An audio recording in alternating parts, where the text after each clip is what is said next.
أعوذ بالله من الشيطان الرجيم بسم الله الرحمن الرحيم الحمد لله رب العالمين السلام علیکم ورحمۃ اللہ وبرکاتہ۔ پیارے بچوں، اس سے پہلے ہم نے جو مخارج پڑھے تھے وہ ہم نے غائن خا تک پڑھے تھے۔ اب آج ہم پڑھیں گے یہاں سے دال۔ دال تو ہم نے تا کے ساتھ پڑھا، تا دال اور طوا ان دونوں کا مخرج جو ہے سیم ہے، اور اس کے بعد ہے زال۔ زال کا مخرج سا کے ساتھ ملتا ہے، بالکل سیم ہے ان دونوں کا مخرج، سا زال اور ضا۔ اور اس کے بعد ہے اور را۔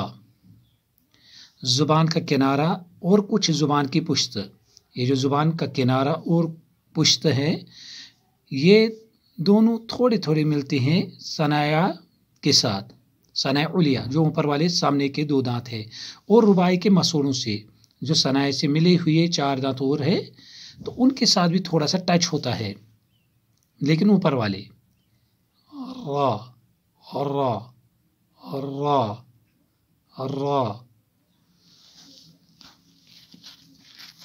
زا۔ اس کے بعد ہے زا۔ زا، سین اور صاد، ان تینوں کا مخرج بھی سیم ہے، زا، سین، صاد۔ زبان کی نوک، زبان کی نوک اور ثنائے سفلا کا کنارہ۔ ثنائے سفلا جو ثنایا ہے بالکل سامنے کے چار دانت، اوپر والے دو کو ثنائے علیہ اور نیچے والے دو کو ثنائے سفلا کہتے ہیں، تو زبان کی نوک ان ثنائے سفلا کے ساتھ ٹچ ہو جاتی ہیں اور کچھ اتصال ثنائے علیہ سے بعد میں پھر جب ہم رکتے ہیں تو کچھ تھوڑا سا اوپر والے سامنے کے دو دانتوں کے ساتھ بھی ٹچ ہوتا ہے۔ ز، سین، صاد، ز، سین، صاد۔ شین، جیم، شین، یا، ان کا مخرج سیم ہے جو ہم نے پیچھے پڑھا، جیم، شین اور یا۔ زبان کا بیچ اور اس کے مقابل اوپر کا تالو، شین، زبان کا بیچ اور اس کے مقابل اوپر کا تالو۔ صاد، صاد کا بھی ہم نے پڑھا، زا، سین، صاد، زا، سین، صاد۔ صاد کا مخرج بھی زبان کی نوک اور ثنائے سفلا کا کنارہ اور کچھ اتصال ثنائے علیہ سے، جو اوپر ہیں وہی نیچے ہے۔ اس کے بعد ہے ضاد، جو سب سے تھوڑا سا مشکل مخرج ہے وہ ہے ضاد کا۔ زبان کی کروٹ، زبان کی کروٹ اور اوپر کے ڈھاڑوں کی جڑ، اوپر جو ڈھاڑے ہیں ان کی جڑ، اوپر جو ڈھاڑے ہیں ان کی جڑ۔ زواحق، تواحن، نواجز، جو دانت زواحق، تواحن، نواجز، انہیں کو ڈھاڑے کہتے ہیں، یمن زن اس کاشر پٹ اڑمچ ونن، تو یہی اوپر والے ان کے ساتھ ٹچ ہوتا ہے، زبان کی کروٹ ان کے ساتھ ملتی ہیں ڈاڑوں کے ساتھ، تو وہاں سے ضاد نکلتا ہے، ضاد، ضاد، ضاد۔ اور اس کے بعد ہیں طوا۔ طوا کا ہم نے مخرج پڑھا ہے ت، دال، طوا، ت، دال، طوا، جو یہاں پر ہے ت، دال، طوا۔ زبان کی نوک اور ثنایا علیہ کی جڑ، زبان کی نوک اور ثنایا علیہ کی جڑ۔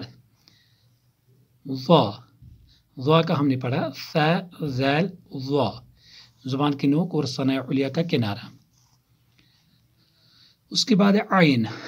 عین اور حا، عین، حا، تو یہ بھی ہم نے پڑھا ہے وسط حلق، یعنی حلق کا درمیانی حصہ، جو ہم نے پیچھے پڑھا، عین اور حا، حا، عین، وسط حلق یعنی حلق کا درمیانی حصہ۔ اس کے بعد ہے غائن۔ غائن اور خا، یہ بھی ہم نے پیچھے پڑھا، غائن، خا، ادنائے حلق یعنی حلق کا منہ کی طرف والا حصہ، یعنی حلق کا منہ کی طرف والا حصہ، غائن اور خا۔ اس کے بعد ہیں فا۔ فا، ثنایا علیہ کا کنارہ اور نیچے کے ہونٹ کا تری والا حصہ، ثناء علیہ کا کنارہ، ثناء